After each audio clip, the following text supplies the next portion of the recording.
I prithee, pretty youth, let me be better acquainted with thee.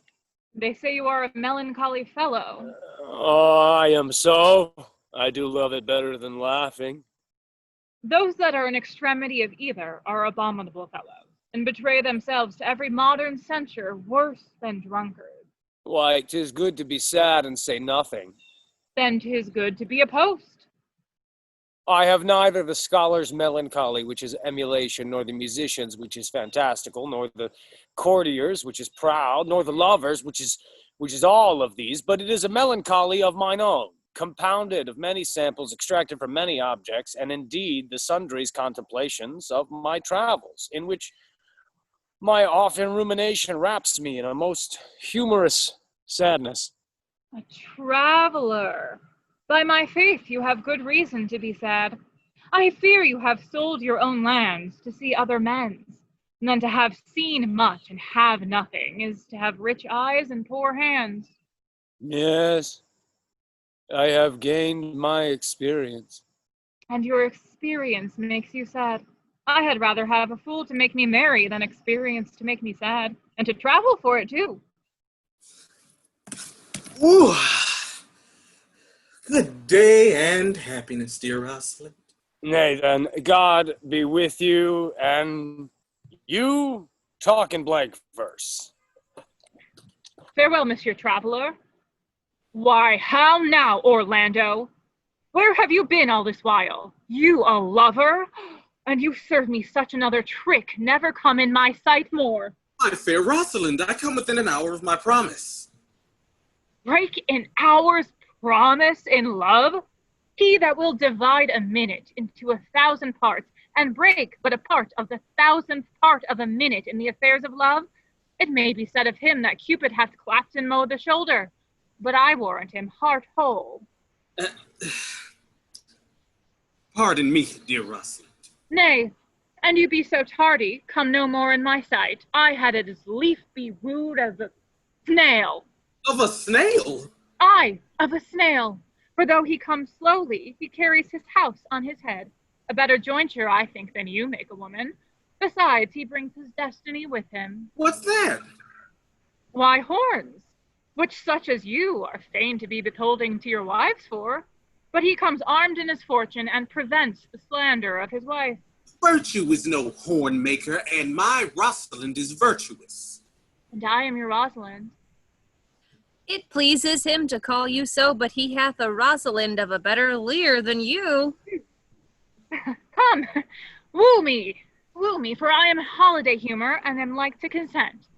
What would you say to me now, and I were your very, very Rosalind? Well, I would kiss before I spoke. Nay, you were better speak first, and when you were gravelled for lack of matter, you might take occasion to kiss. Very good orators, when they are out, they will spit. And for lovers lacking, God warn us, matter, the cleanliest shift is to kiss. How if the kiss be denied? Then she puts you to entreaty, and there begins a new matter.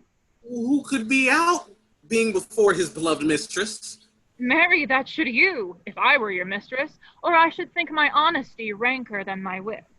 What, of my suit? Not out of your apparel, but yet out of your suit. Am not I your Rosalind? I take some joy to say you are, because I would be talking to her. Well, in her person, I say I will not have you. Then in my own person, I die. No, faith, die by attorney. The poor world is almost 6,000 years old, and in all this time there was not any man died in his own person, videlicet in a love cause. Troilus had his brains dashed out with a Grecian club, yet he did what he could do to die before, and yet he is one of the patterns of love. Leander, he would have lived many a fair year, though Hero had turned an on. But all these are lies. Men have died from time to time, and worms have eaten them, but not for love. I would not have my right Rosalind of this mind, for I protest her frown might kill me. By by this hand, it will not kill a fly. But come now, I will be your Rosalind in a more coming-on disposition, and ask me what you will.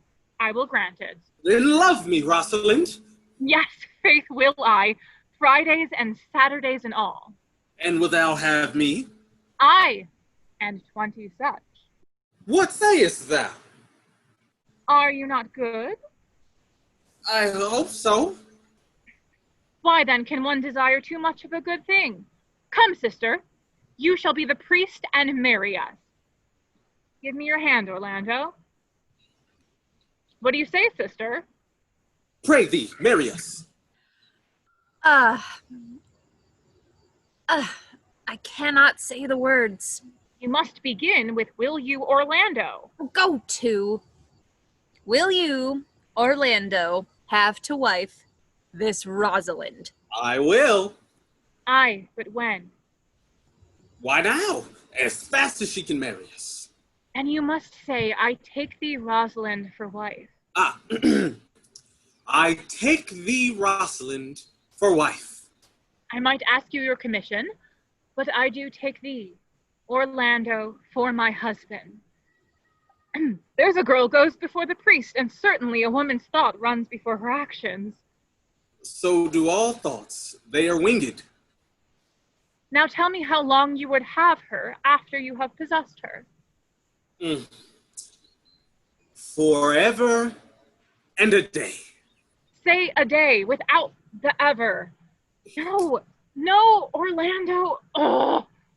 Men are April when they woo, and December when they wed. Maids are May when they are maids, but the sky changes when they are wives. I will be more jealous of thee than a Barbary cock pigeon over his hen. I will weep for nothing like Diana in the fountain, and I will do that when you are disposed to be merry. I will laugh like a hyena, and that when thou art inclined to sleep. But will my Rosalind do so? By my life, she will do as I do. Oh, but she's wise. Or else she could not have the wit to do this. The wiser, the waywarder. Make the doors upon a woman's wit, and it will out at the casement. Shut that, and 'twill out at the keyhole. Stop that, and 'twill fly with the smoke out the chimney. A man that had a wife with such a wit, he might say wit whither wilt. Nay, you might keep that check for it, till you met your wife's wit going into your neighbor's bed. And what wit could have to excuse that? Marry, to say she came to seek you there. You shall never take her without her answer, unless you take her without her tongue. Oh, that a woman that cannot make her fault her husband's occasion. Let her never nurse her child herself, for she will breed it like a fool. For these 2 hours, Rosalind, I will leave thee. Alas, dear love, I cannot lack thee 2 hours. I must attend the Duke at dinner. By 2 o'clock, I will be with thee again. Aye, go your ways, go your ways. I knew what you would prove. My friend told me as such, and I thought no less. That flattering tongue of yours won me, but 'tis one cast away, and so come down.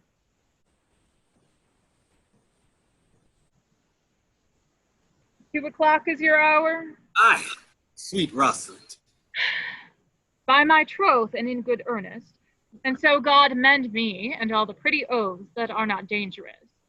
If you break one jot of your promise, or come 1 minute behind your hour, I will think you the most pathetical break promise, and the most hollow lover, and the most unworthy of you who call for Rosalind that may be chosen out of the gross band of unfaithful. Therefore beware my censure, and keep your promise. With no less religion than if thou wert indeed my Rosalind. So adieu. Well, time is the old justice that examines all such offenders, and let time try. Adieu.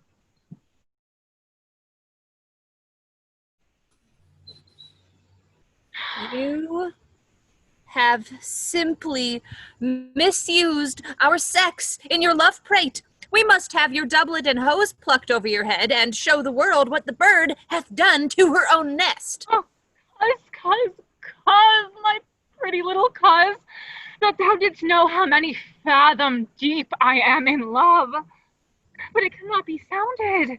Mine affection has an unknown bottom, like the Bay of Portugal.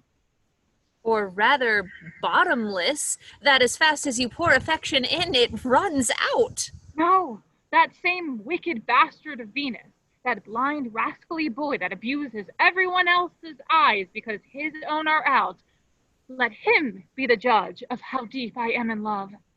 Oh, I tell thee, Aliena, I cannot be out of the sight of Orlando. I'll go find a shadow and sigh until he comes.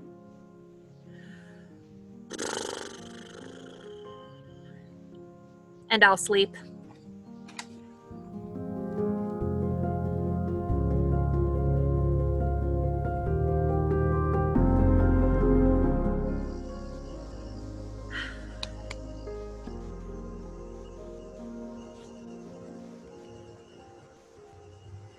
How say you now? Is it not past 2 o'clock, and here much Orlando? I warrant you, with pure love and troubled brain, he has ta'en his bow and arrows and is gone forth to sleep. Look, who comes here? My errand is to you, fair youth. My gentle Phebe bade me give you this. Oh, I know not the contents, but as I guess by the stern brow and waspish action by which she did use in writing of it, it bears an angry tenor. Pardon me, but I am a guiltless messenger.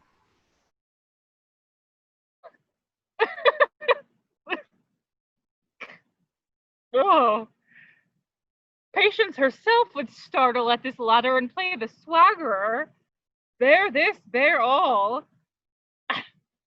She says, I am not fair, that I lack manners. She calls me proud, and that she would not love me were man as rare as Phoenix. Odds my will! Her love is not the hare that I do hunt. Why writes she so to me? Well, shepherd, well. This is a letter of your own device. No, I protest. I know not the contents. Phebe did write it. Come, you are a fool, and turn to the extremity of love. I say she never did write this in this letter. This is a man's invention and his hand. Sure it is hers. Why, 'tis a boisterous and cruel style, a style for challengers. Will you hear the letter? Mm-hmm. So please you, for I never heard it yet heard too much of Phoebe's cruelty. She Phoebes me. Mark how the tyrant writes.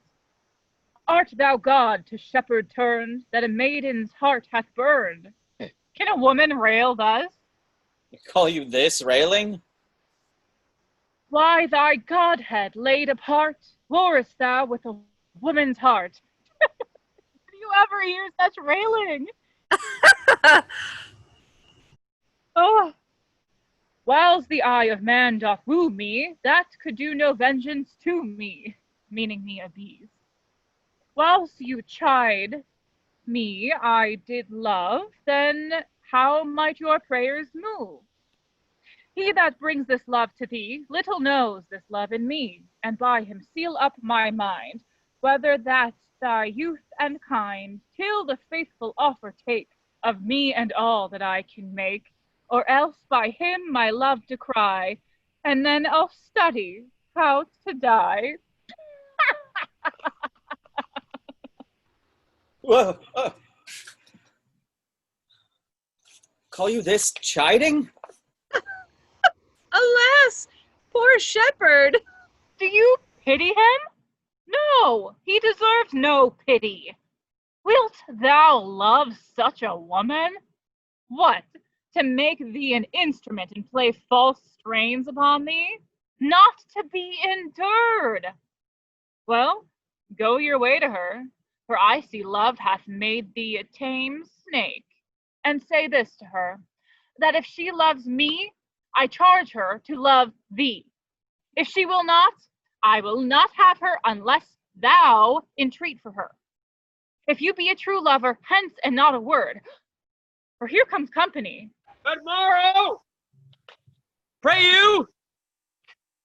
In faith?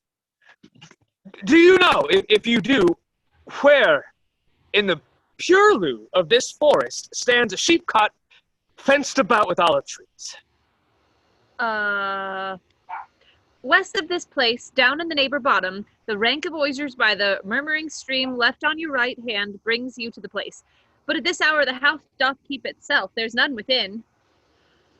If that and I may profit by a tongue, that should I know you by description. Such garments in such years. Are you not the owner of the house which I did acquire? It is no boast, being asked to say we are. Orlando doth commend him to you both. And to that youth he calls his Rosalind. He sends this bloody napkin. Are you he? I am. What must we understand by this? Some of my shame. If you will know of me what man I am and how and why and where this handkerchief was stained. I pray you, tell it. When last the young Orlando parted from you, he left a promise to return again within an hour. And pacing through the forest, lo, what befell.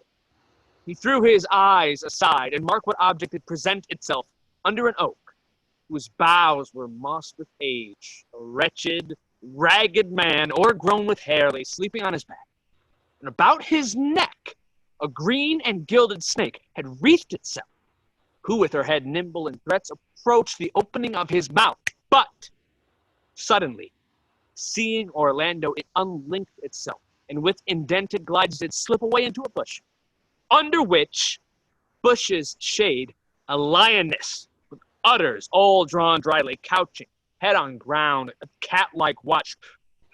When that the sleeping man should stir, for 'tis the royal disposition of this beast to prey on nothing that doth seem as dead, this seen Orlando, and did approach the man, and found it was his brother, his elder brother. Oh, I have heard him speak of that same brother, and he did render him the most unnatural that lived amongst men. And well he might so do, for well I know he was unnatural. But to Orlando, did he leave him there, food to this sucked and hungry lioness? Twice did he turn his back and purposed so. But kindness, nobler ever than revenge, and nature, stronger than his just occasion, made him give battle to the lioness, who quickly fell before him, in which hurtling from miserable slumber, I awaked. Are you his brother? Wast you he rescued? Wast you that did so oft contrive to kill him? 'Twas I, but 'tis not I. I do not shame to tell you what I was, since my conversion so sweetly tastes, being the thing I am. But the bloody napkin. By and by, when, from the first to last betwixt us two, tears our recountenance had most kindly bathed, as how I came to that desert place. In brief, he led me to the gentle Duke, who gave me fresh array and entertainment, committing me unto my brother's love, who led me instantly into his cave. There stripped himself, and here upon his arm the lioness had torn some flesh away, which all this while had bled. And now he fainted, and cried in fainting upon Rosalind. Brief I recovered him, bound up his wound, and after some small space, being strong at heart, he sent me hither, stranger as I am to tell this story, that you might excuse his broken promise, and to give this napkin, dyed in his blood, to that shepherd youth, that he in sport doth call his Rosalind.